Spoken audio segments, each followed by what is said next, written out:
setelah berhenti jadi anggota DPR, setelah berhenti jadi bupati, setelah jadi duda, mau jadi apa sekarang? Hah? Ya kedepannya terserah Pak Prabowo saya jadi apa. Duda karena disakitin. Oh, kok. Saya kan duda digugat, bukan duda menggugat. Oke. Kan beda nilainya. Kalau pohon disarungin diributin, tapi pohon dipakuin dikasih gambar caleg nggak ribut. Kita pemerintahnya pamer terus sistem pemerintahan digital. Pokoknya hebat aja kalau di sosmed. Tapi giliran penerimaan siswa baru yang zonasi tidak kebagian kelas. Sahabat, saya sedang di satu tempat di Jawa Barat bersama seorang tokoh, bukan tokoh ya, tokoh Jawa Barat, Kang Deddy Mulyadi. Iya. Assalamualaikum Kang Deddy. Ya, tokoh. Ya, bukan toko ya. Iya, bukan toko obat kan, ya, bukan. Ya. Apalagi toko kelontong. Oh iya. Biasa dia biasa main di Jakarta. Oh, oke. Cak Lontong. Ya. Nah, kalau Iya tuh di sini tukang lotek. Itu tukang lotek paling enak di sini namanya Cik Iya. Saya harus diam ya.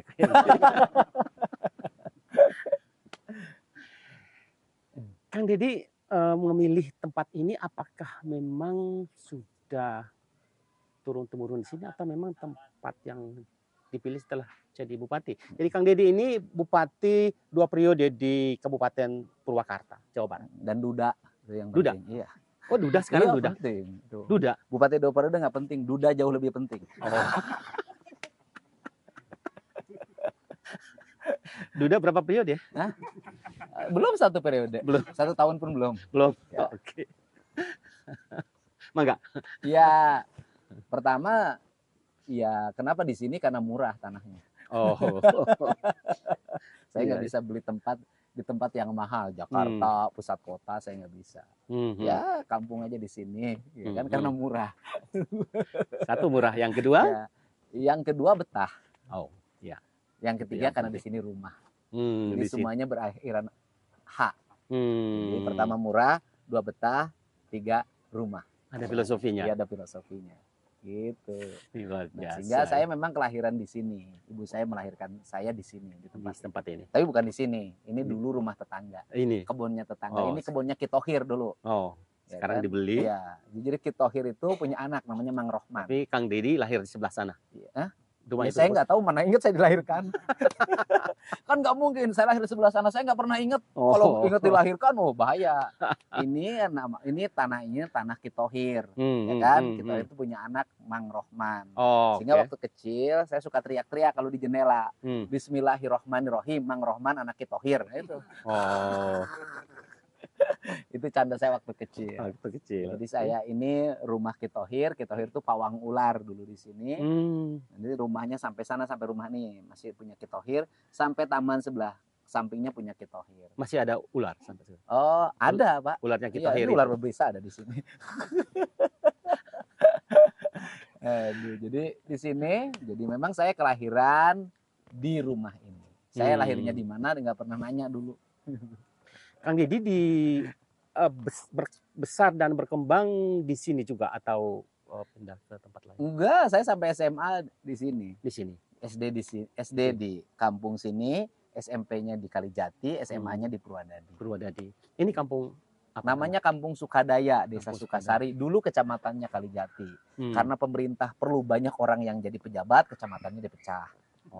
Kan perlu banyak pejabat, eselon 3-nya harus nambah. Jadi tambahlah jadi kecamatan Dawan. Jujur-jujur aja, kenapa sih kita ini nggak jujur dalam hidup?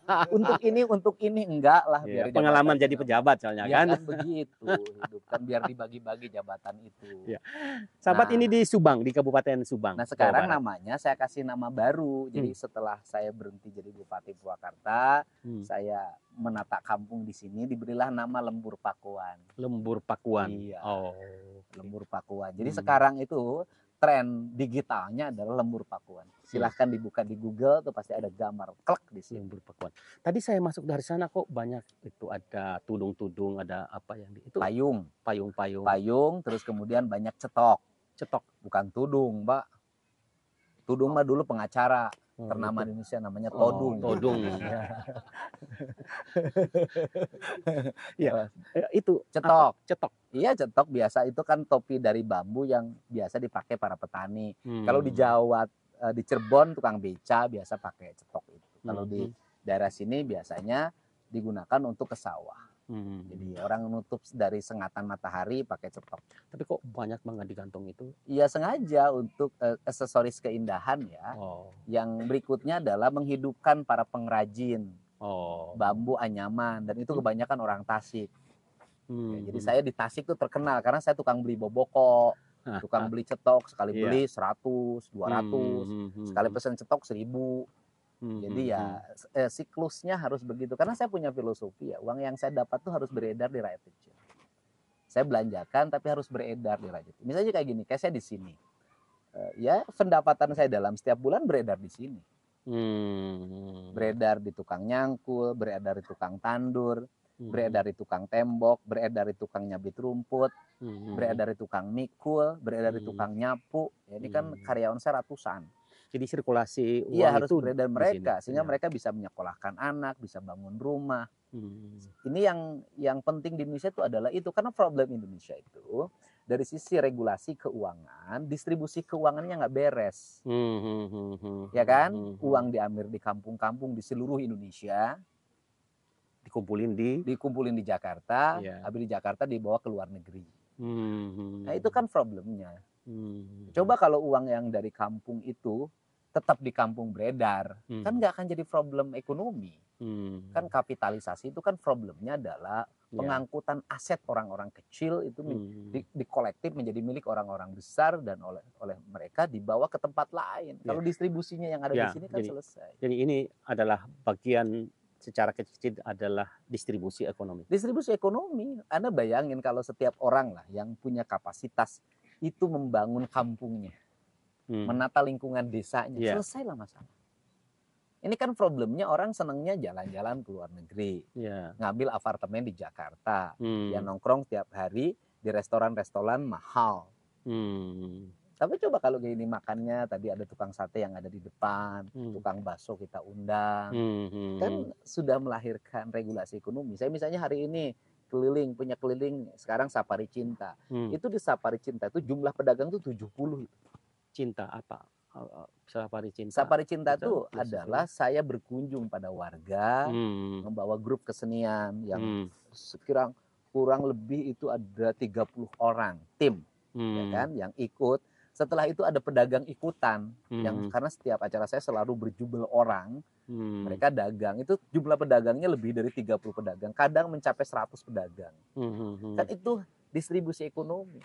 Kalau ditanya berapa sih mereka bisa mengantongi sekali dagang, itu kan rata-rata 300.000, 400.000. Mungkin bagi kita 400.000 nggak ada arti loh. Tapi bagi mereka itu adalah siklus hidup. Nah, ini yang harus segera dibenahi tata kelola berpikir kita dalam melakukan pengelolaan keuangan. Oke, sebelum kita jauh bagaimana tata kelola. Bapak asal dari mana? Saya Indonesia lah, sebetulnya sudah Indonesia. Lahirnya di mana lahir? Saya lahir di Ambon. Oh, di Ambon. Saya lahir di Ambon, bapak saya jauh. Pantesan agak serem dikit tadi. Serem ya? Saya hampir takut pada. Orang Ambon itu tampaknya kelihatan. Berarti bapak bisa nyanyi dong? Nyanyi, mendengar nyanyi oke. Tapi kalau nyanyi, bapak berarti keluar dari keambonannya kalau nggak bisa nyanyi. Benar itu. Karena Ambon manis sih. Betul. Bisa diusir dari Ambon. Kalau manisnya bapak udah Ambon. Ambon ya. Jadi honornya saya terima dong, saya wawancara bapak. Boleh. Atau dibagi 2 aja. Saya tidak suka dibagi 2, Pak. Dia nggak suka. Hidup tuh kalau dibagi 2 nggak enak. Nggak enak. Oh, jadi hidup harus tetap satu. Makanya masih duda gitu ya? Iya, cinta tuh harus satu. Saya mah tidak senang poligami, Pak. Oh gitu. Senangnya poli pantai, Pak. Mantap. Kang Deddy berapa bersaudara? 9. 9 bersaudara. Kang Deddy yang keberapa? 9. Ke-9 terakhir. Iya. 9, Pak. Makanya saya punya grup musik yang saya bawa keliling itu. Namanya MK9. MK itu M-nya adalah Umi, panggilan pada ibu saya. Itu orang yang begitu saya sayangi. 9 itu satu ibu. Kaknya ya satu ibu loh Pak. Bapak saya setia. Iya. Satu ibu, Makanya Pak. anaknya juga setia Iya kan. dong. Ya, meskipun duda ya. Iya, Ya. duda karena disakitin. Oh, kok. Saya kan duda digugat, bukan duda menggugat. Oke. Kan beda nilainya. Saya berani mengatakan saya duda karena saya digugat. Karena hidupnya disingkirkan, bukan menyingkirkan. Oke. Tapi orang disingkirkan itu rata-rata mendapat yang terbaik dalam hidup. Iya. Tapi kalau disingkirkan kan rasanya sakit kayak. Sakitnya awal, Pak. Awal. Ujungnya bahagia, Pak. Oh, bahagia. Karena kalau lakon itu awalnya sakit. Ujungnya kalah. Enggak, ujungnya selalu menang Pak kalau lakon. Mbak ini lihat saya melengah jadi. Tadi dia mau ke rumah Kang Dedi. Ke sana kan, dia bertanya, "Kang, hapunten." Hapunten bukan hapunten. Iya. Kan orang Ambon lah begitu kan? Orang Ambon kan begitu. Hapunten. Rumah Kang Dedi di mana? Gitu kan? Katanya ditanya itu Kang Dedi tadi. Iya. Ditanya itu Kang Saya Dedi. lagi mau minum jus. Ya kan ada perempuan tuh lain aja. Oh iya di sana acaranya Kang Dedi mah kata saya.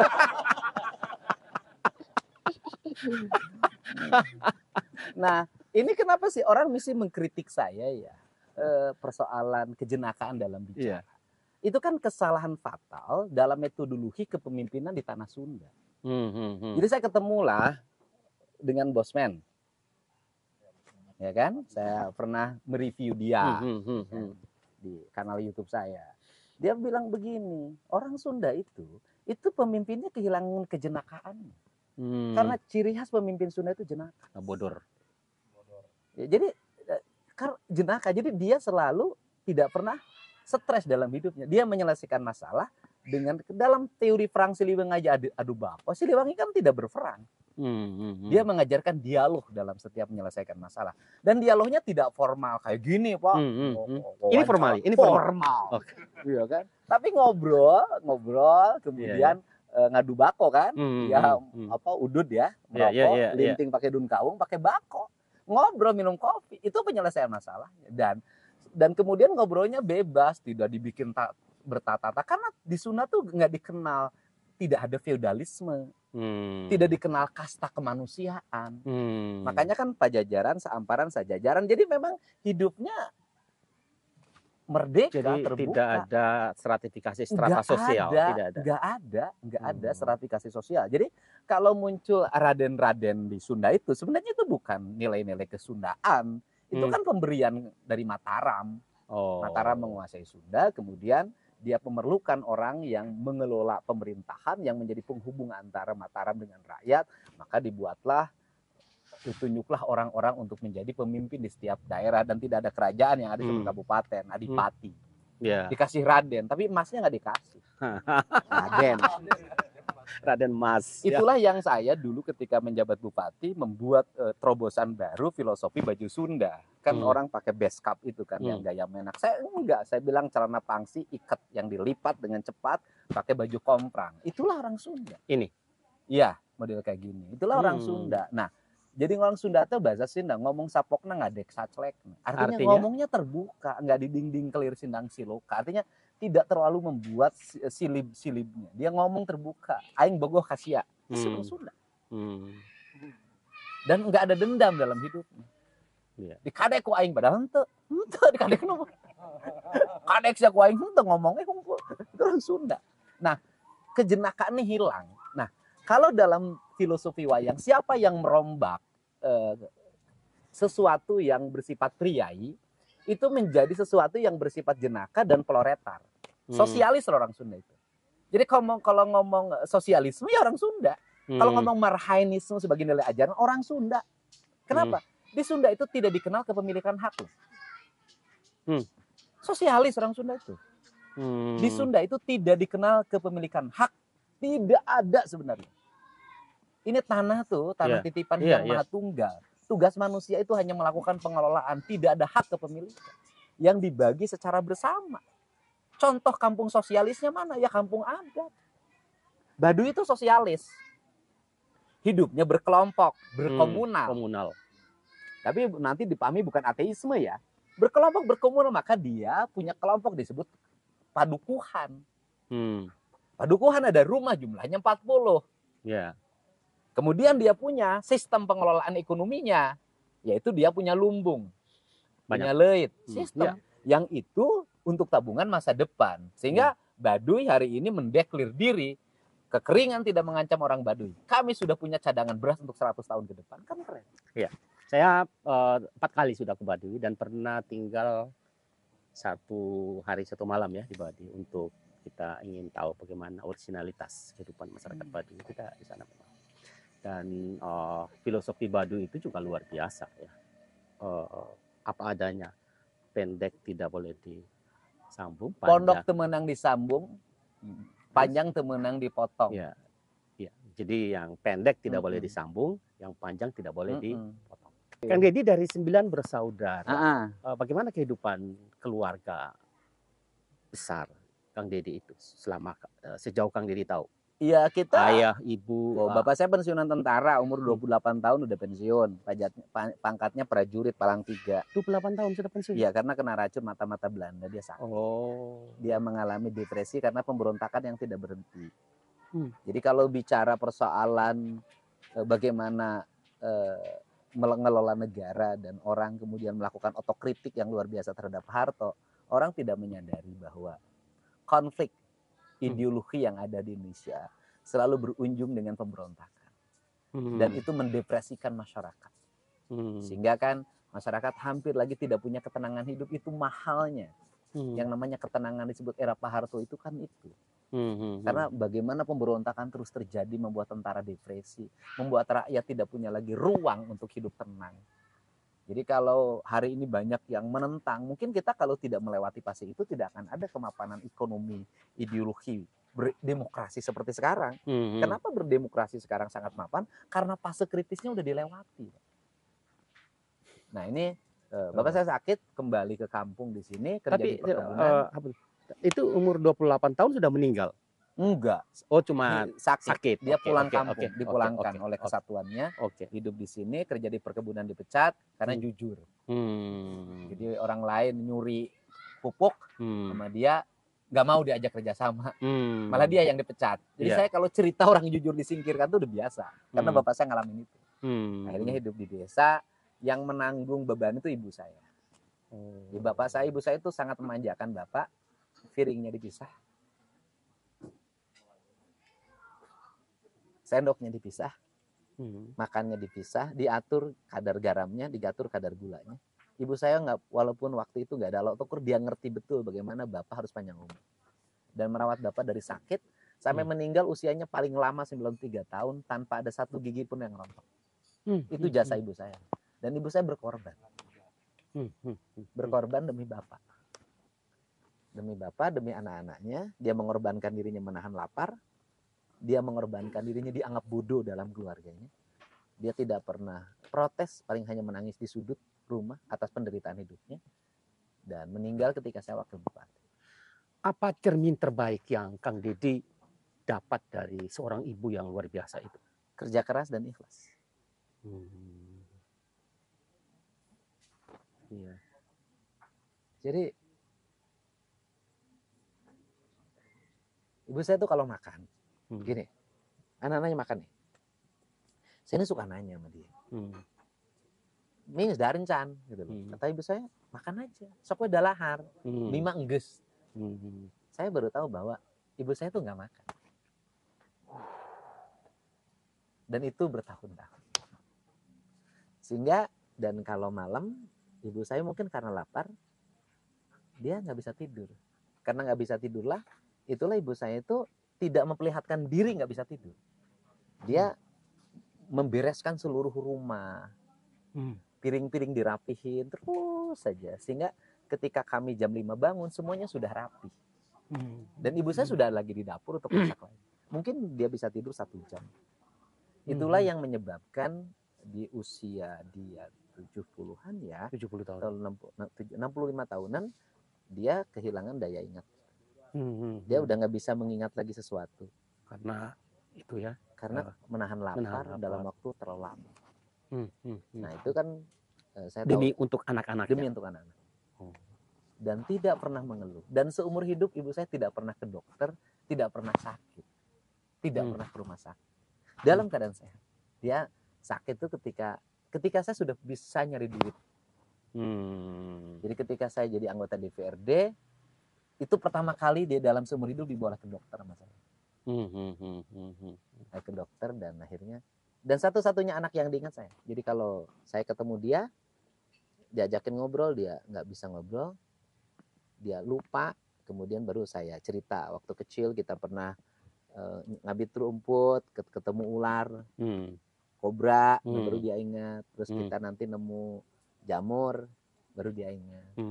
Nanti saya ajak ngomong lagi, dulu pernah ngambil ikan di sungai ini. Nah dia terus biasanya meluk dan nangis. Meninggal ketika Kang Deddy sudah wakil bupati. Tahun 2003 bisa dibilang. Oke.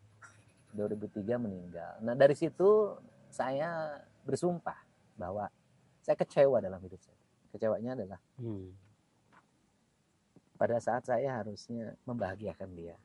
Saya punya kekuasaan, punya uang untuk membahagiakan ibu saya meninggal. Maka saya waktu itu bersumpah saya tidak akan diam dari rumah. Saya akan setiap hari keliling, naik sepeda, mau naik motor, mau naik mobil.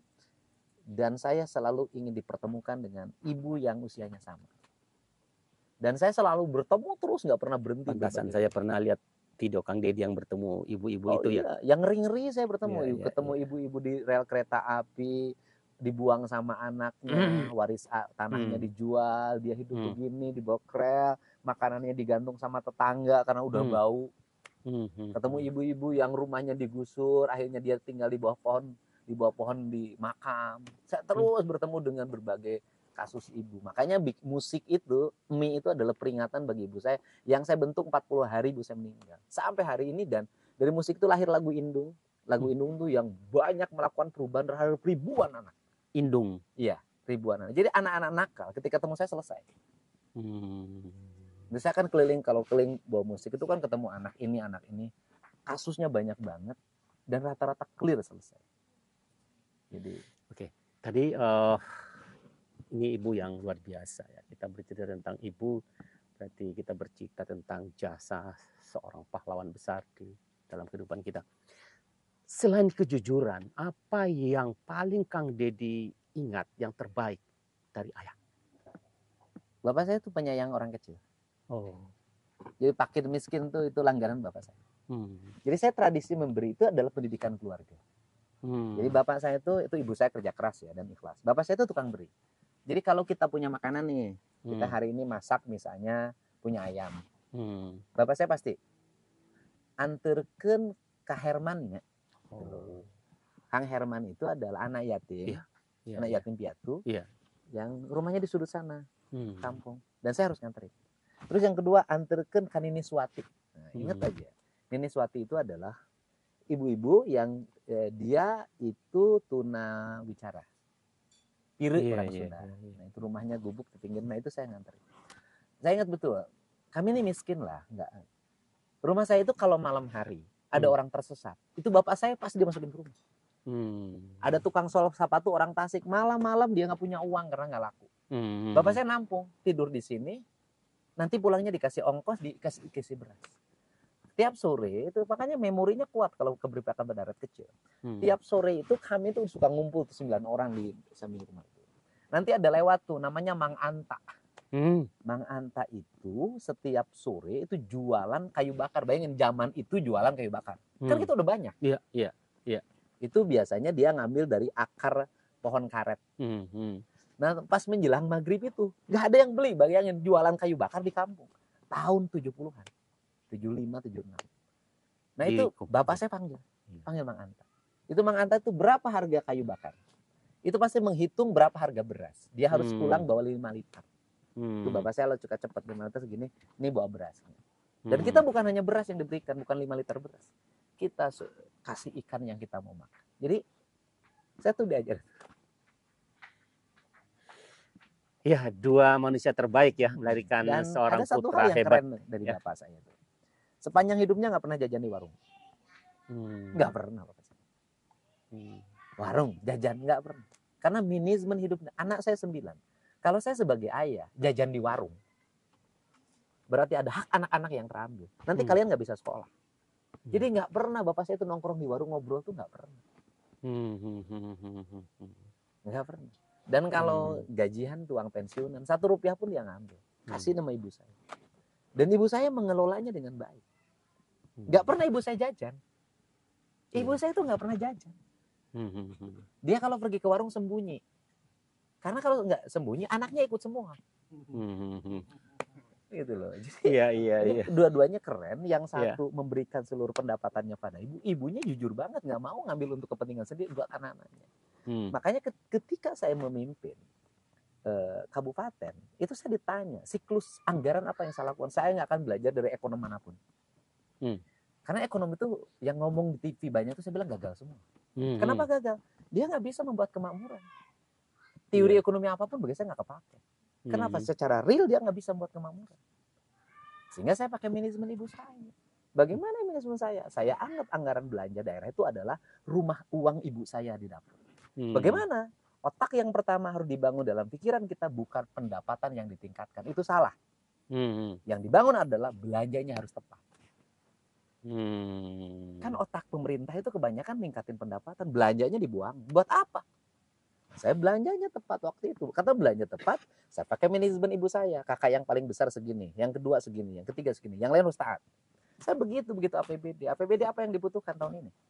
Oke, yang dibutuhkan tahun ini adalah infrastruktur jalan, infrastruktur pendidikan, dan infrastruktur layanan kesehatan rakyat. Karena pemerintah daerah yang dianggap berhasil itu adalah pemerintah daerah yang meninggalkan kecil silpa. Loh iya. Iya. Nggak ada di Indonesia yang kepala daerah yang setiap tahun minus. Saya tuh kalau tanggal 30 Desember, berapa angka kas Pemda Purwakarta? Silahkan dicek, 500 juta. Yang lain triliun, Purwakarta 500 juta. Manajemennya adalah begini, kalau penganggaran APBD waktu itu saya mimpin 800, maka saya bikin 1,2 triliun. 400 saya bikin defisit. 400 bikin defisit, saya tahu nyusunnya nggak bener. Nah, nanti saya kasih bintang. Ini nggak boleh keluar, nggak boleh keluar, nggak boleh keluar. Terus kemudian manajemen belanja.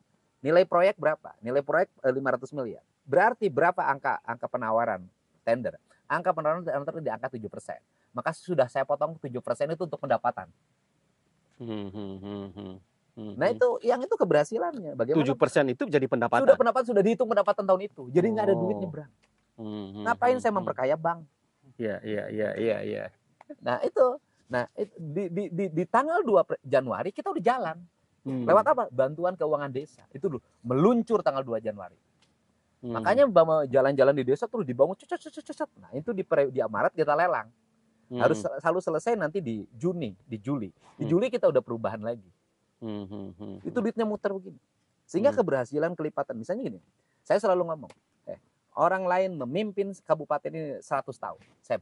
Saya bikin menjadi 1 tahun. Jadi kalau orang lain mencapai itu 100 tahun, saya bikin 1 tahun. Maka di 1 tahun itu saya melakukan pemangkasan, nggak ada biaya telepon, nggak zaman, semua pakai SMS. Saya bilang kan, nggak ada biaya ngantar surat, cukup SMS, nggak ada biaya kertas. Saya pangkas, nggak ada perjalanan dinas terlalu gede, nggak ada seragam dinas. Mohon maaf ya waktu itu, nggak ada pembayaran koran.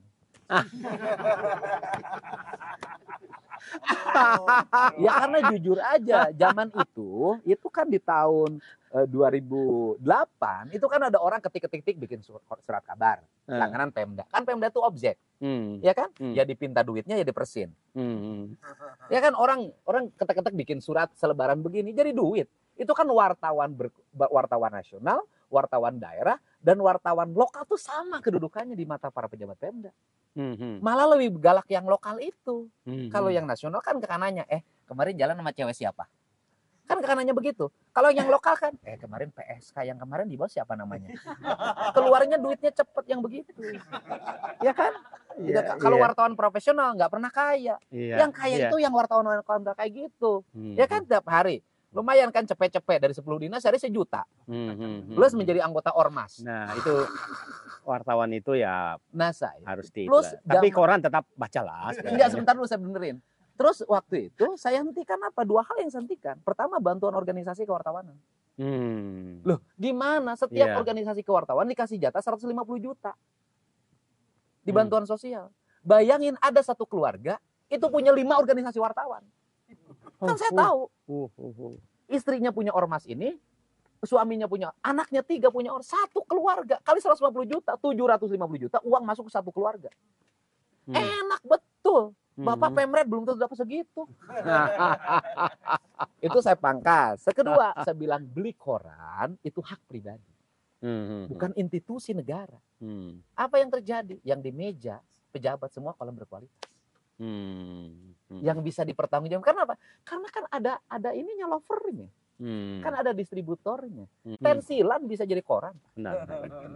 Ya kan? Nah, ini sehingga dari situlah terseleksi, kemudian jumlah wartawan menjadi sedikit. Organisasi kewartawanan bubar dan hanya organisasi yang memiliki kualitas yang kompetitif bisa hidup. Ditambah lagi saya bikin kebijakan lagi, nggak boleh ada parkir di halaman kantor. Saya bikin jauh mobilnya, nggak boleh. Pertama adalah oksigen yang didapat oleh pegawai saya harus bersih, maka dibikin taman. Ya kan? Yang kedua, pegawai saya nggak boleh stroke.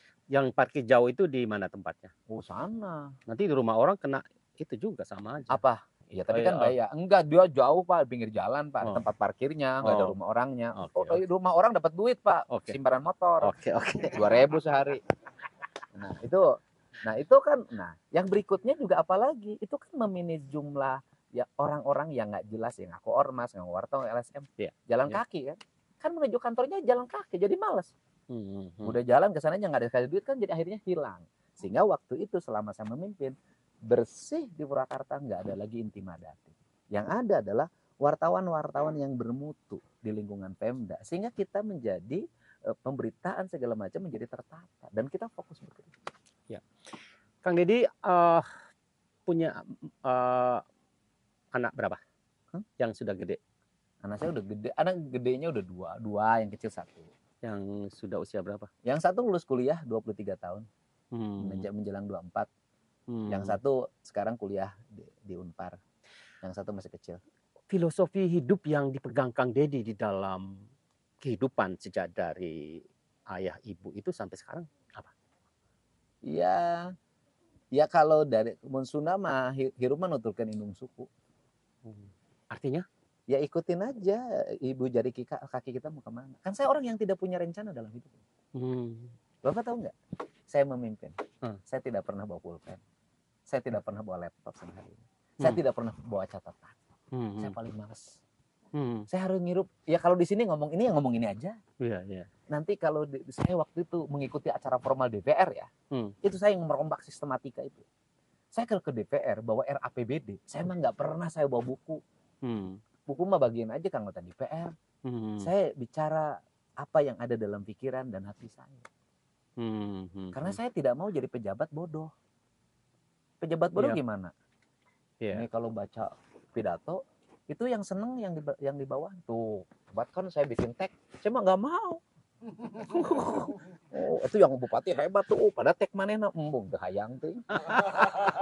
Saya mah ngomong apa yang ada dalam visi saya itu saya sampaikan, ya narasi-narasi akademiknya silakan dilihat. Makanya di Pemda tuh terbalik. Kalau orang lain tuh bikin teks untuk pemimpin, maka tugas staf saya itu adalah merekam apa yang saya sampaikan kemudian menulis dalam sebuah tulisan. Ini di belakang kita ini ada ini apa ini maksudnya? Mana? Ini. Ya. Ya, ini perempuan, Pak. Ini perempuan. Ya, buktinya ada.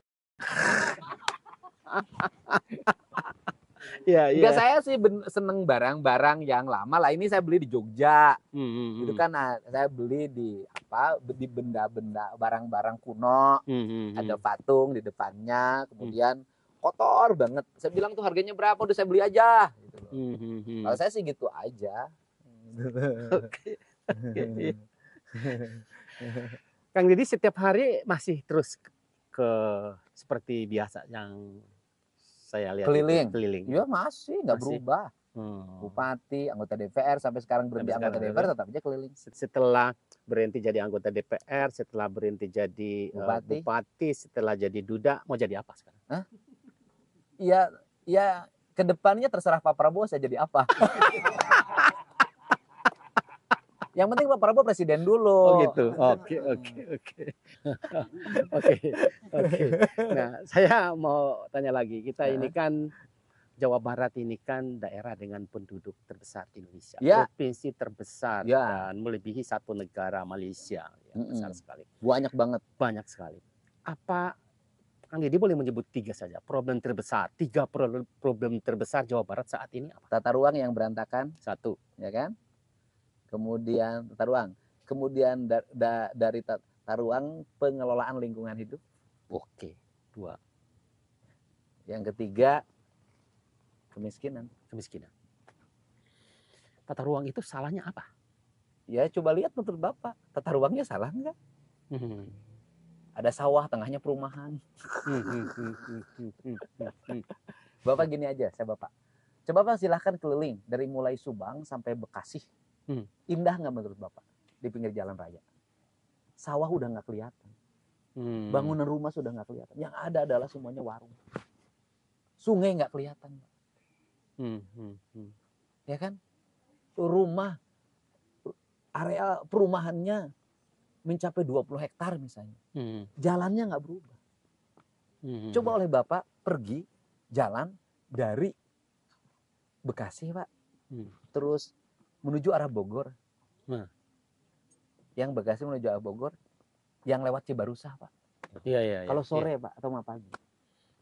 Stresnya tinggi. Kenapa? Penataan ruangnya nggak tepat. Dan ini kan harus dirubah. Artinya dirubah, coba tata ruangnya mulai segera dibenahi. Agar apa? Agar hidup ini harmoni, Pak. Apa sih yang terjadi? Pertumbuhan ekonomi tidak diimbangi oleh penataan lingkungan yang baik, masyarakat yang depresi. Kalau sudah yang masalah, apa yang terjadi? Coba lihat tiap hari Bapak, berkelahi orang Pak di jalan.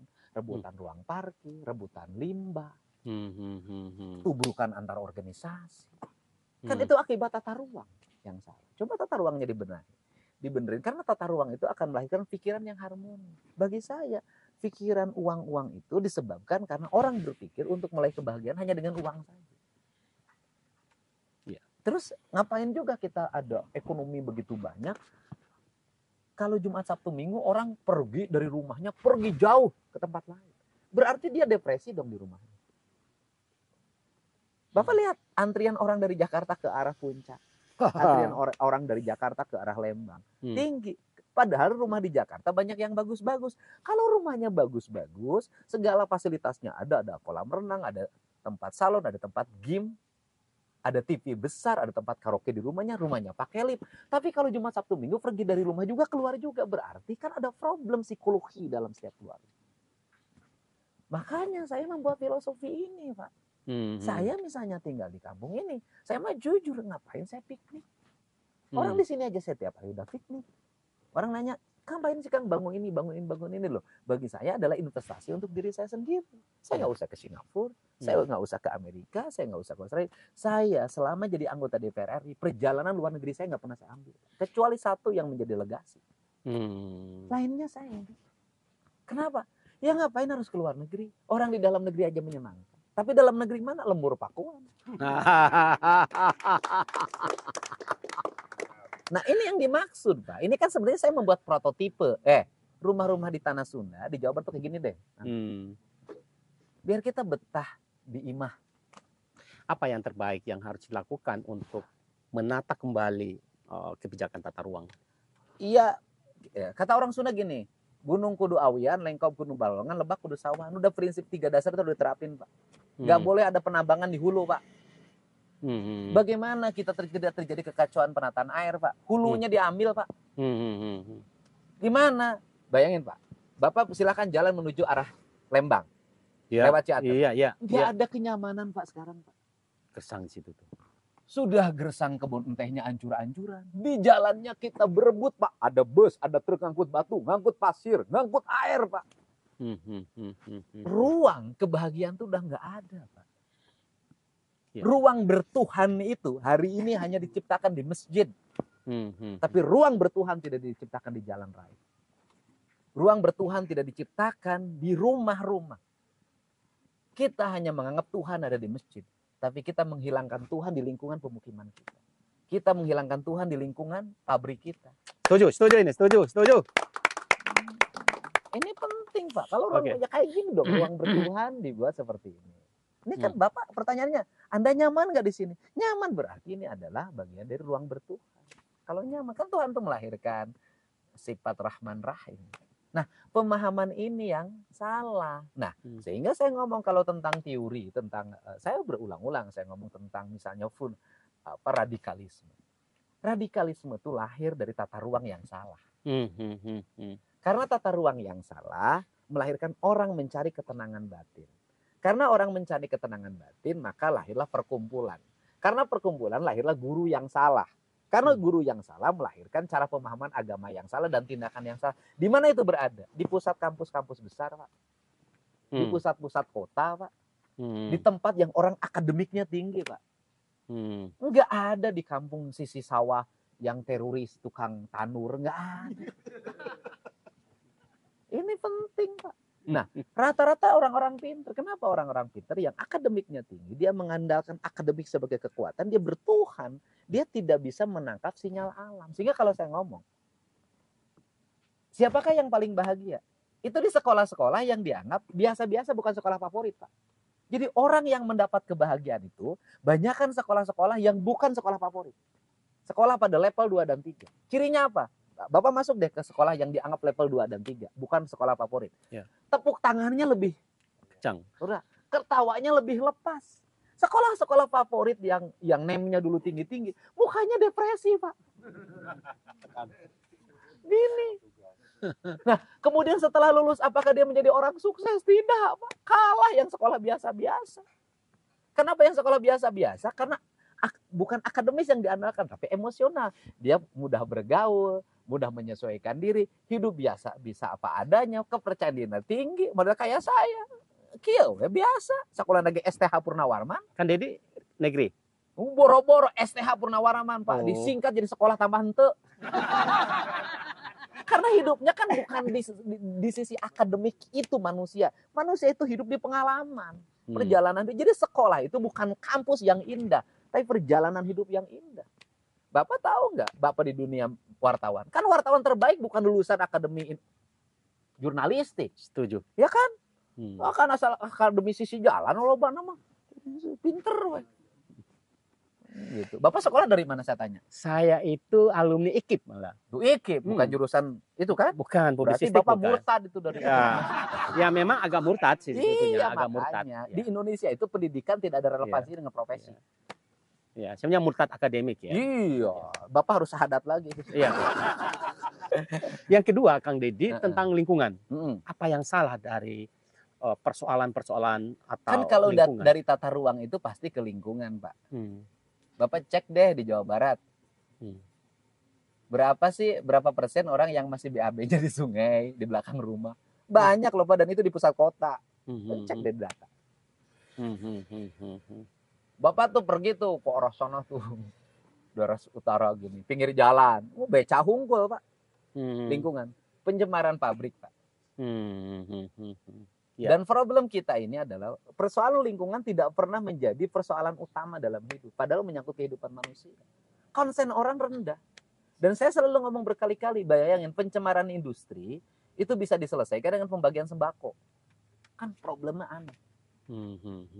Nah, itu harus segera kita tangani loh. Sungainya harus kita bersihkan kembali, udaranya kita bersihkan kembali, standarisasinya harus dibangun karena industrialisasi yang tidak terkendali dari sisi lingkungan, pemukiman yang tidak terkendali lingkungan melahirkan kesemrawutan lingkungan. Dan kita ini kan aneh-aneh. Dulu saya ingat betul, ketika jadi bupati, saya memuliakan pohon. Saya kasih tuh hitam putih. Itu ya kan? Disarungin itu. Ya, disarungin. Itu kan bentuk penghormatan, Pak. Pohon ngasih oksigen sama kita. Masa kita nggak nyarungin pohon? Saya tuh orang kaya, Pak. Iya kan? Pohon aja saya sarungin. Nah, kalau di Singapura itu kan didata, Pak. Dimasukin dalam sistemnya itu pohonnya itu dibersihin loh pohon itu, Pak. Kalau di kita kan tidak dicuci begitu kan. Kalau orang Bali kan dikasih sesajian kan bentuk penghormatan. Sesajen itu kan bentuk penghormatan, Pak. Sesajen. Begitu Bapak datang saya kasih sesajen tadi, Pak. sate, itu kan sesajian. Nah, kemudian ini sesajian yang disajikan itu kan sebenarnya bukan, jangan dipahami pemujaan terhadap dewa, bukan. Itu kan adalah sistem nilai, di situ ada kopi pahit, ada rujakan, itu melahirkan sistem mikroorganisme yang berputar. Itu melahirkan kesuburan. Kan kita nggak ngerti makna filosofi dasar. Nah, jadi di situ tidak ada kemusyrikan di situ. Ya gimana musyriknya apa sih? Musyrik itu kan urusan rasa, urusan cinta. Gimana manusia mengukur hati orang dengan pikiran kita? Kan nggak bisa. Nah, kemudian yang aneh lagi adalah kalau pohon disarungin diributin, tapi pohon dipakuin dikasih gambar caleg nggak ribut. Nah, setuju itu banget. Mana? Itu dia. Itu iya kan? Ini musimnya nih sebentar nih. Musimnya taku gambar caleg. Coba bayangin melakente si Aimaku itu lah. Kan itu yang sehingga ketika saya jadi bupati itu saya punya aturan nggak boleh itu. Dan saya punya aturan nggak boleh ada bendera partai di taman, di jalan protokol, nggak boleh ada pemasangan gambar di ruang-ruang itu nggak boleh. Tidak boleh ada pemasangan spanduk-spanduk di kantor pemerintah. Tidak boleh ada plang-plang yang terlalu banyak. Harus dibersih. Saya bilang sama estetika. Bayangin Pak, di kantor desa itu Pak. Itu di halaman kantor desa itu. Satu plang LKMD. Satu lagi plang Karang Taruna. Satu lagi plang PKK. Itu satu desa itu ada 9 plang Pak. Banyak. Estetikanya hilang Pak. Sama saya dibabat. Nggak ada. Oh, karena itu mungkin saya masuk dari sana, Kang Deddy sebagai orang Gerindra dan ada Prabowo, nggak ada gambar Prabowo juga nggak ada gambar Gerindra. Ya karena nggak usah lagi digambarin di kampung saya, Pak. Karena di kampungnya sudah, di hatinya sudah Prabowo semua.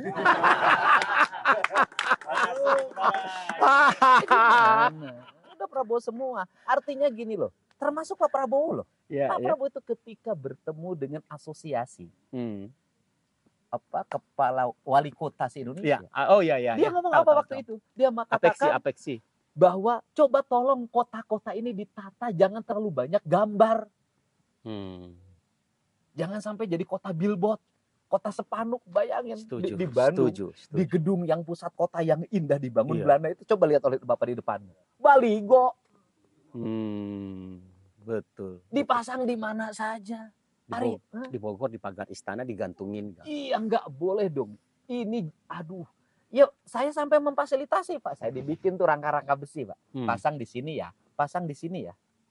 Boleh, tetapi negara harus memfasilitasi, diatur. Nanti itu misalnya bendera partai segala macam. Pokoknya saya atur di sini, bendera itu masangnya di sini. Giliran deh, hari ini partai ini, besok partai ini, lusa partai. Negara memfasilitasi. Bila perlu kalau masang zaman saya itu kalau masang promosi partai, simpen di Satpol PP, dipasangin sama saya biar rapi. Terus yang berikutnya adalah tidak membawa warna partai menjadi kebijakan pemerintah. Jangan dong. Saya dulu mimpin partai, nggak ada tuh kaosnya menjadi warna partai. Partai maksudnya Partai Golkar maksudnya? Iya waktu itu. Waktu ya itu. Kan nggak ada di sekolah jadi kuning. Ya kan baju seragam nggak ada, semua hitam putih sebagai warna dasar kemanusiaan, warga nasional. Bayangin Pak, kalau hari ini partainya kuning, dikuningin semua, besok kalah partai merah, terus warna filosofi dasar daerahnya mana? Kan itu ada mencerminkan warna-warna ketuhanan, ya kan, warna lingkungan. Nah kita ini nggak boleh, harus dipisahkan mana negara mana politik. Oke, mantap nih. Kang Deddy yang ketiga, Kang Deddy, ini persoalan paling besar yang dihadapi kita, tapi semua daerah menghadapi. Ketiga, kemiskinan. Bareng. Nih, saya ngomong sama Ado nih tadi. Ini Ado ini pengamen di Kota Bandung, Pak. Ini kan saya selalu ngomong, kalau ibunya pengemis nanti anaknya pengemis masih punya pengemis. Mohon maaf ya, walaupun pemulung itu mulia, bagi saya bagus banget. Tapi kalau pakai modelnya kayak sekarang, ibunya pemulung, anaknya pemulung, cucunya pemulung. Ibunya pengamen, anaknya pengamen, cucunya. Ibunya tukang bersih-bersih, anaknya siklus itu nggak pernah selesai. Dan itu terjadi. Saya Aldo tanya, Dok, kamu punya keluarga berapa? Dengan istrinya 25 orang. Total ya. Artinya, kakaknya pengamen. Semua begitu. Istrinya juga sama. Bertemu lagi. Nanti dia punya anak ini sama ini ketemu lagi, kawin muda, hamil lagi, terus nggak selesai. Saya bilang, pernah nggak lu punya pejabat, lu datang ngomong bagaimana penyelesaian? Nggak pernah. Siklusnya bertambah. Oke, itu di kota ya urusan mengamen. Sekarang urusan utara, Jawa Barat. Ya. Oke, itu 17 tahun kawin, 18 tahun kawin, punya anak 1 tinggalin. Punya anak 2 tinggalin. Ini kawin lagi. Punya anak 2 lagi. Ini kawin lagi. Iya. Berantai lagi. Ujungnya lari ke apa? Mohon maaf ya, jadi PL. Kita ngomong orang Sunda, sifat religius segala macam. Sudahlah, kita ini jangan terlalu banyak ngomong lidah religius. Cek deh tempat hiburan di Batam siapa? Kang Deddy sudah cek. Ya saya mah tahu. Kenapa saya tahu begitu? Nih saya tuh tukang bayaran nebus. Kan mereka punya kontrak. Ya kan 1 tahun. 3 bulan udah nggak betah kan nge-WA-nya ke saya. Saya teh jana. Bang nebuskan 8 juta itu ke bosnya. Saya tuh udah pengen, saya kan nanganin. Jadi TKI. Mau di Hong Kong, mau di Arab Saudi, manapun. Coba pergi ke Kalimantan. Yeah. Silahkan pergi ke Bali. Anda pesan malam-malam. Nu datang pasti orang Sunda. Kan kita otokritik gitu. Yeah. Buat dibalik religius. Anda deh, jangan ngomong tinggi-tinggi. Silakan Anda pergi ke puncak. Kita ini kan nggak pernah diomongin. Yeah. Harus diomongin dong. Agar dibenahin. Ujungnya apa? Perempuan Sunda komoditi. Masa nggak sadar-sadar sih? Yang di daerah dingin begitu, yang di daerah panas begitu. Ini kan harus diselesaikan. Bagaimana? Saya udah gini. Bikin regulasi di tingkat desa, saya bilang. Begini, Pak. Orang Sunda itu sama orang disebut matre. Padahal orang Sunda nggak matre. Nggak matre banget deh. Oh, matre tapi nggak banget. Nggak matre banget, Pak. Artinya gini loh, Pak. Sok Bapak. Lihat orang Sulawesi Selatan. Kalau nikah. Uang panai. Ada jaminan pada keluarga laki-laki. Laki-lakinya datang pada bapaknya. Di situ bersumpah. Kamu anak saya ambil. Ini. Kamu kalau tidak suka anak saya datang lagi ke sini. Kan begitu jelas, Pak. Kan jaminannya jelas, Pak. Ada kerbau, ada emas, ada uang. Kalau besok dihianati oleh laki-lakinya, jaminannya sudah ada. Orang Sunda kawin, seperangkat alat sholat, Pak. Iya. Iya kan? Setelah 6 bulan hamil ditinggalin, nggak ada jaminan, Pak. Apa yang terjadi? Biaya hajat ibunya belum kebayar. Kemudian ibunya harus ngasuh lagi anaknya. Sekarang ngasuh cucunya. Numpuk dalam satu rumah. Saya tuh tahu, Pak, riset. Saya tuh udah keliling satu rumah 7 kepala keluarga. Dan semuanya bermasalah. 4 anaknya, yang ini cerai anaknya 3, yang ini cerai anaknya 2, yang ini. Bahkan saya tadi di vlog saya bisa dilihat. Ini problem loh. Nah bagaimana? Ya nanti harus ada regulasi. Setiap pernikahan bawa ke kantor desa, tanya di mana laki-lakinya, apa jaminannya. Ini penting, Pak. Itu selain itu regulasi tentang itu tadi. Termasuk budaya kawin, Pak. Hajatan. Kan nggak punya duit pinjem Bang Emok. Kan itu terjadi, Pak. Pengen ria itu untuk orang kaya lah, pemret, ria wajar. Ya kan? Tapi kalau wartawan yang di kampungnya ria kan nggak cukup. Tapi di sebelah rumahnya ada cewek namanya Ria. Iya, ponakan saya namanya Ria. Oke.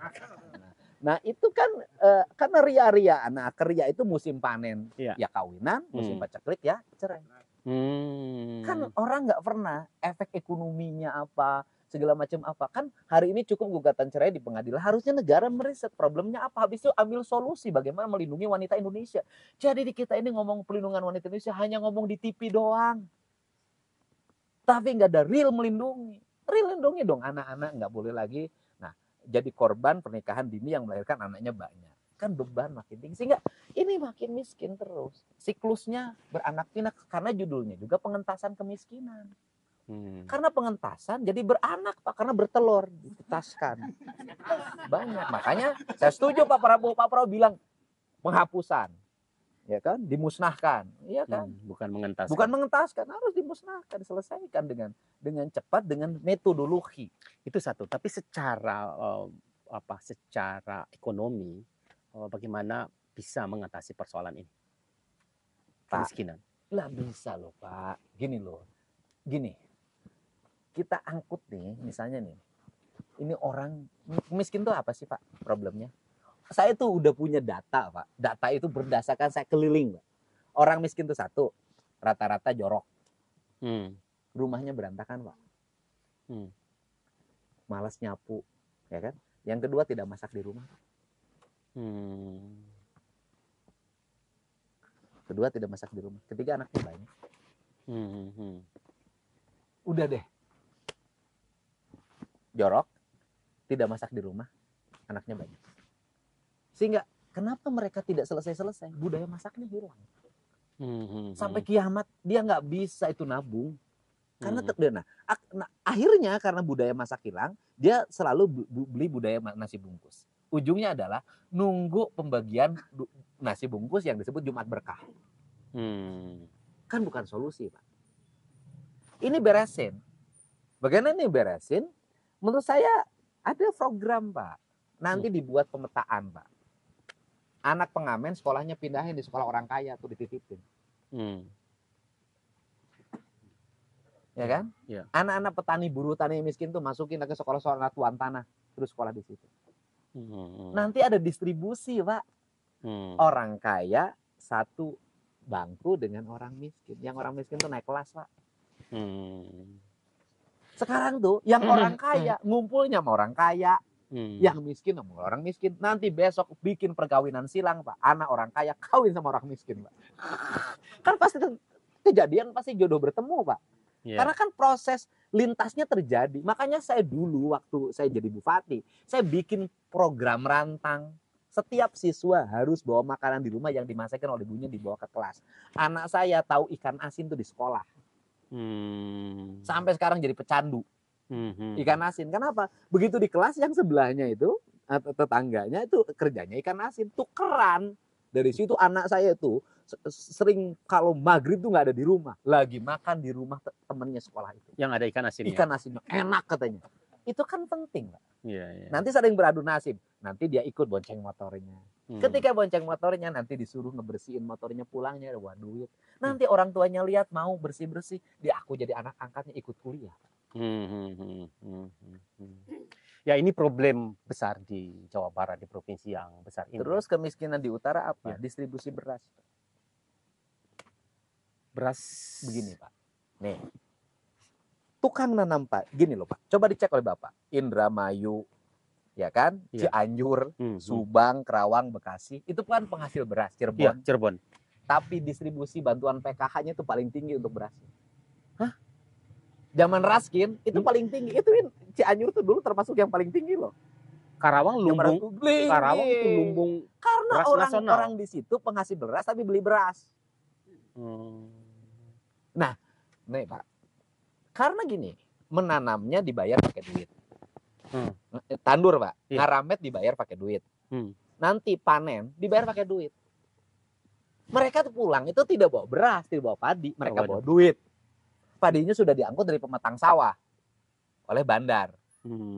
Ya kan, oleh Pak Haji kan. Nah, dia bawa duit. Begitu datang ke kampung selamatan, Pak Hajat, kawin, nyunatan, duitnya pakai keondangan lagi. Dipakai jajan, selesai.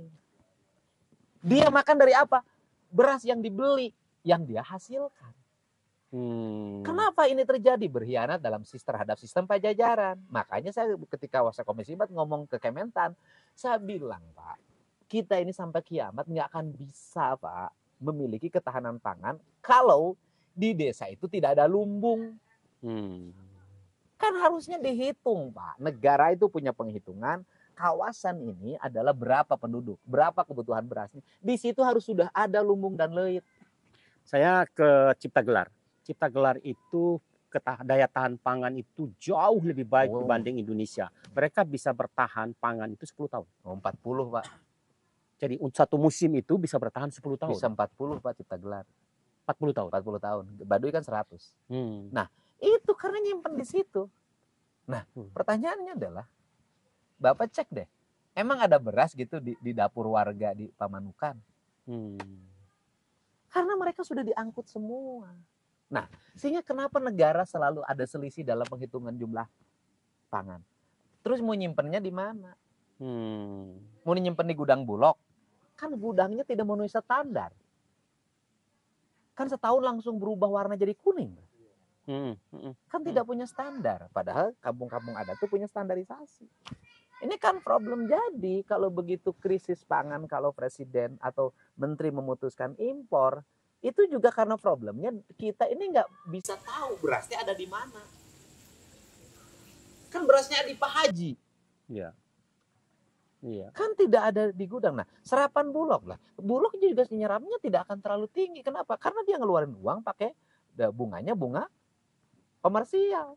Harus beli beras petani. Jadi kita harus belajar dari sistem pangan yang diterapkan Iya, oleh iya, desa makanya adat. kalau yang ya. benar itu adalah tiap desa itu setiap rumah itu punya padaringan, punya goa, punya leit kayak dulu, punya lumbung, itu semuanya terisi. Jumlah penduduk di sini misalnya 3.000, kebutuhan pangan perharinya berapa? Maka kali setahun itu berapa? Maka di seluruh di padaringan, di goa, di leit, di lumbung tuh harus ada. Padaringan tuh untuk beras harian, goa untuk beras mingguan, leit lumbung leit untuk beras bulanan, lumbung untuk beras tahunan. Kan sistematika ini nggak ada di desa hari ini. Nah ini yang, sehingga ini ketahanan pangan akan lahir dari sini. Nah problemnya itu tradisi kita dalam tata kelola beras tidak, yang itu adalah kebudayaan leluhur tidak dilaksanakan dalam kehidupan kita. Oke, bagaimana kepemimpinan masa depan di Jabar ini menurut Kang Didi harusnya tokoh seperti apa? Ya jangan nanya ke saya, nanyanya ke warga. Yang dirindukan warga tokoh seperti apa? Oke, saya ya kalau nanya lagi ke saya ya, yang cocok mimpin Jabar tuh ya saya. Ya kalau nanyanya ke saya, ya kan, gitu loh. Ngerti kultur, ngerti lingkungan, ngerti kebutuhan, dan ngerti masa depan. Ya, sekiranya nanti saya tanya warga, Kang Didi, saya tanya warga-warga yang banyak itu bahwa nanti gubernur di Jawa Barat itu adalah Kang Didi, Kang Didi harus melakukan apa untuk mereka? Ya seperti dulu saya mimpin Purwakarta, dalam waktu cepat melakukan percepatan pertumbuhan dan melayani publik dengan baik. Sebagai contoh, ya kan, kita pemerintahnya pamer terus sistem pemerintahan digital.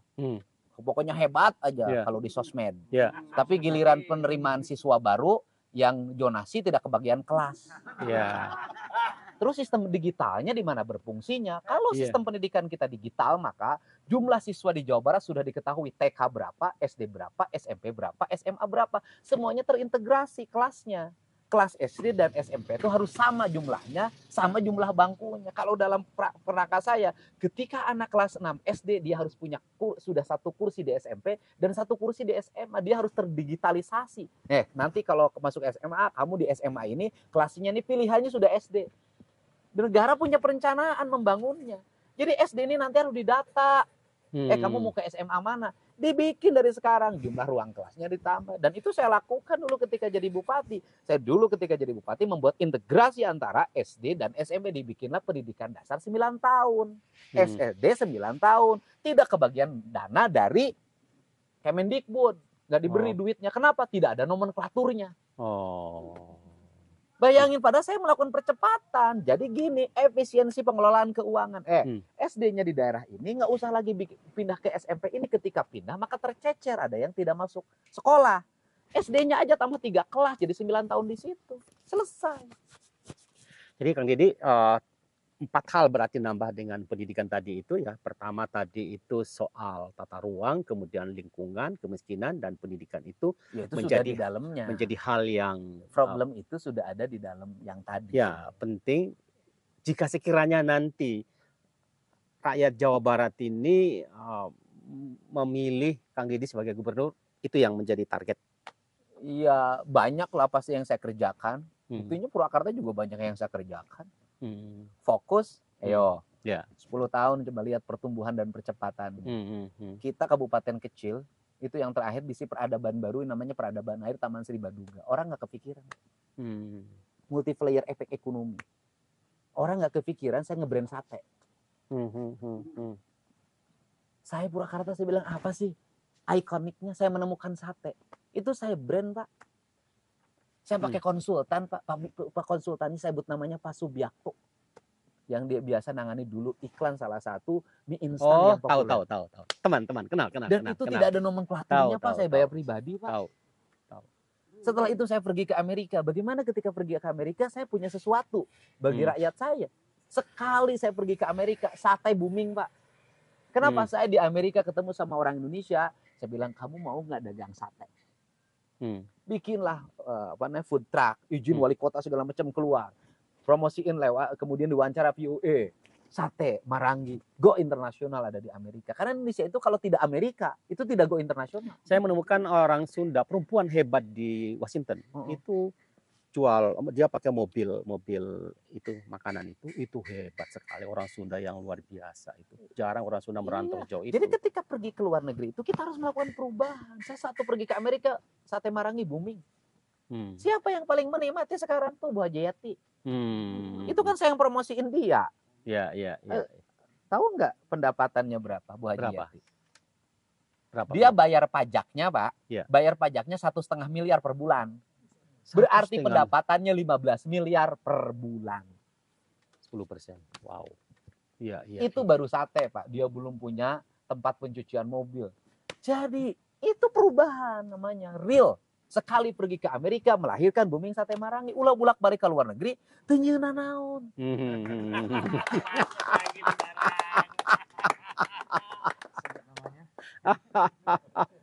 Iya, siapa yang bolak-balik ke luar negeri itu siapa? Iya kan maksud saya kan Ardo, apa yang dilakukan kan harus ada real. Nge-branding loh. Saya kalau orang lain kan segala macam daerah kan misalnya gini, nasi jamblang orang udah terkenal dari dulu kok. Ya kan? Cirebon karena memang sudah terkenal secara culture. Saya Purwakarta sok coba, belum saya pimpin. Naon terkenal Purwakarta? Ini yang Purwakarta. Kan nggak ada yang populer di sate Marang itu. Apa populernya tiba-tiba di brand sama saya. Di branding. Saya paling suka tuh ayam itu tuh. Purwakarta itu. Ayam Ciganea. Ya kan di branding kan gitu loh. Nah itu brandnya berhasil, nggak ada menurut saya di Indonesia punya rumah makan yang penghasilannya sehari rata-rata 500 juta. Dan menurut saya itu lebih Pak. Itu kan yang terdata. Iya. 15 miliar Pak. 15 pabrik miliar itu per Pak. hari. Ya. Itu dengan pabrik Pak. Itu jadi rumah makan itu bukan hanya rumah makan, itu industri Pak. Ya sudah industri. Itu sama dengan pabrik besar. Nah, artinya bahwa kalau kita punya keyakinan pada nilai lokalitas kita dan kita melakukan pengelolaan, ya hasil dan tugas negara adalah membranding apa yang dimiliki. Tadi teman-temannya ini kan banyak ya, pengamen yang 25 orang per keluarga itu kan banyak banget di Jawa Barat ini. Kira-kira coba itu Bandung kan ya. Kira-kira nanti kalau Kang Deddy jadi gubernur, apakah mereka seperti itu saja dibiarkan di rebranding dong? Kumpulin angkat. Ya kan, nanti kita lihat mana yang bakat bernyanyi, mana yang bakat apa. Nanti bikin ruang bagi dia. Kan gitu. Kemudian nanti didorong ke arah sana. Ya udah, nanti yang senang disubsidi ya subsidi sajalah daripada di pinggir jalan terus-terusan. Saya kan suka ngomong berkali-kali, ini negara teh masih caing teh. Ayah menteri sosial, ayah kepala dinas sosial, ayah kasih sosial sampai desa. Tapi budak leutik tengah poe anu make cat bodas. Ya kan manusia nu ngabereskeun. Padahal mereka lewat tiap hari. Makanya saya nanya ke Ado, pernah nggak apa kan Ado di bawah jembatan Pasopati, meureun pejabat teh unggal poe ngaliwat kadinya 3.000 ke beladinya teh. Teu nempo mana itu naon si panon teh. Kan poek we. Nah, artinya bahwa itu sebenarnya mari kita tuntaskan karena struktur negara ini banyak masa. Saya boleh dicek. Saya ketika mimpin saya nggak mau ada orang gila di Purwakarta jalan liar. Saya sampai bikin sayembara loh.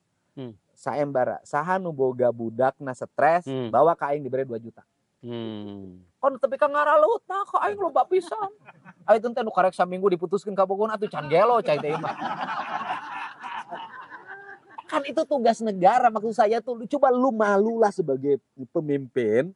Masa pemimpin nggak malu di perempatan penuh dengan anak-anak yang ngelap kaca.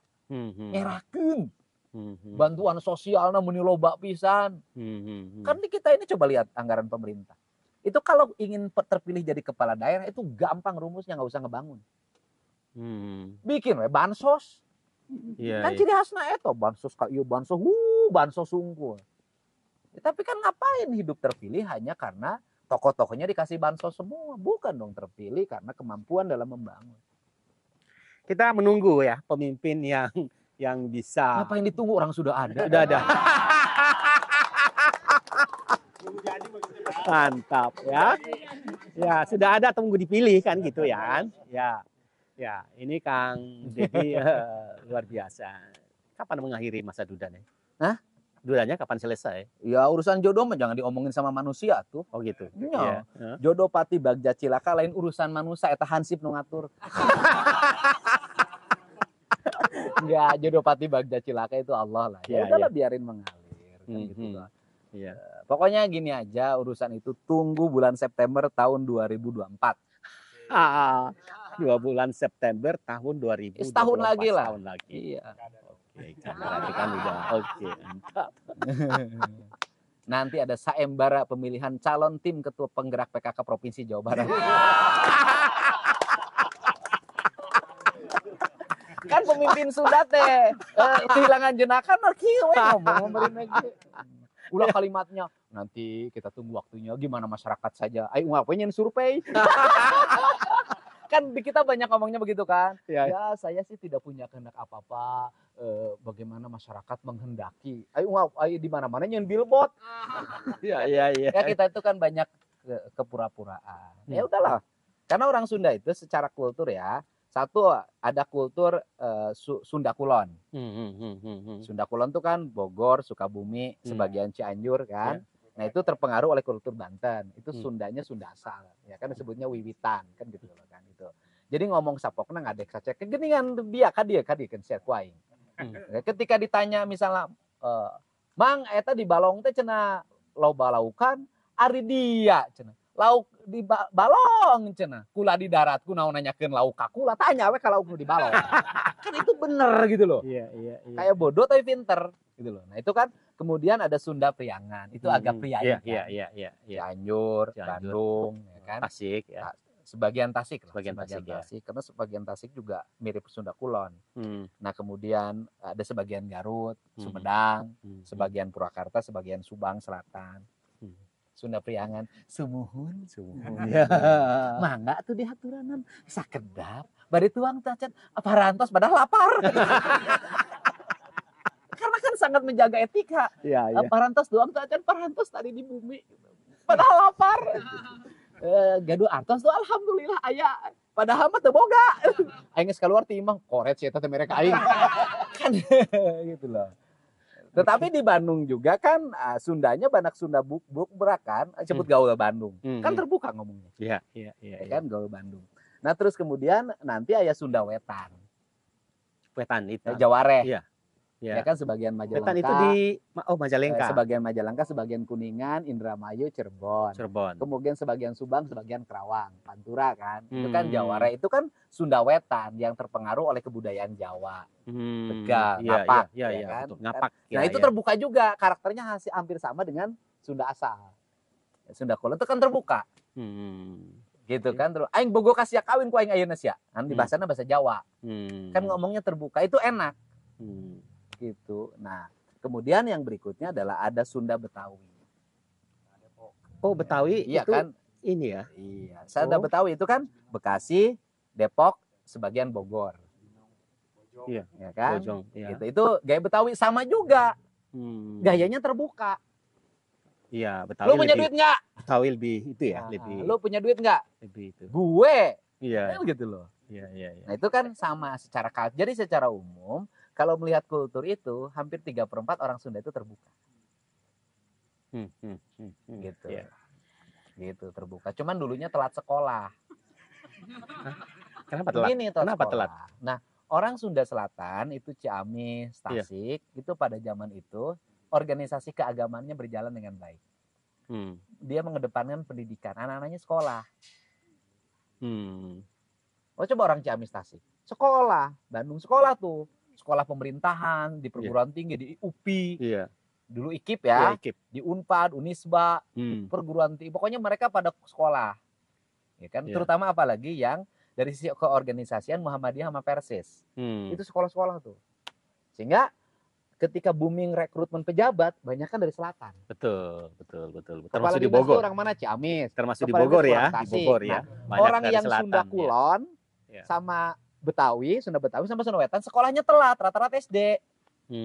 Nah sekarang, mohon maaf ya, dari waktu itu dari sisi organisasi mazhab NU. Kan banyak kan pesantren kan tradisional. Nah, tahun 90-an mulai booming kan. Mereka pada kuliah, pada sekolah, sehingga hari ini pejabat, politisi kan hampir rata antara utara selatan, timur barat. Dan kesempatannya kuat karena demokrasinya terbuka, pemilihan langsung. Kalau sistemnya masih pemilihan gambar dari dulu, susah juga karena kan jaringannya begini, ini ke bawahnya begini. Jadi ya kesempatannya mulai terbuka gitu loh. Jadi Mulyadi orang mana? Pertanyaan begitu kan? Di kultur saya itu ada kultur ayah dan kultur ibu. Kultur ibu saya Pantura. Kultur ibu saya Sumedang. Ayah Pantura.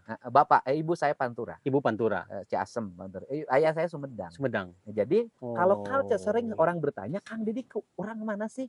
Kok bisa ngomong di Kaler? Kok nggak bisa ngomong di Kidul? Jadi saya kayak tadi gaya Kaler bisa. Gaya Kidul bisa. Mipit kudu amit ngalak kudu menta. Menekung ka rumah agung ngeberantang ka rumah kamu jasmedi kayak Widi Kidul. Siliwangi. Kidul itu mana? Kidul itu selatan ya. Siliwangi, silib silang siloka sarang. Itu Kang Bibin itu ya, Kang Bibin. Jadi kalau makanya saya kalau di selatan ya bergaya Pajajaran. Dan kalau di utara Pajajaran yang ngalah karena kan Prabu Siliwangi juga kan berasal dari selatan, bermukim di barat, punya istri orang utara. Nyaeta Subang Larang. Subang Larang. Gitu. Jadi lengkap dalam diri saya. Ayo, kurang apa lagi? Oke, ini calon pemimpin masa depan Jawa Barat yang lengkap, ya, lengkap. Apa yang Kang Didi ingin katakan sebelum kita close ini? Silakan. Hidup berpura-pura itu menyiksa, tapi hidup apa adanya itu membuat hidup bahagia. Kalau menduda itu bahagia, ya tidak apa-apa menduda saja. Assalamualaikum warahmatullahi wabarakatuh. Waalaikumsalam warahmatullahi wabarakatuh.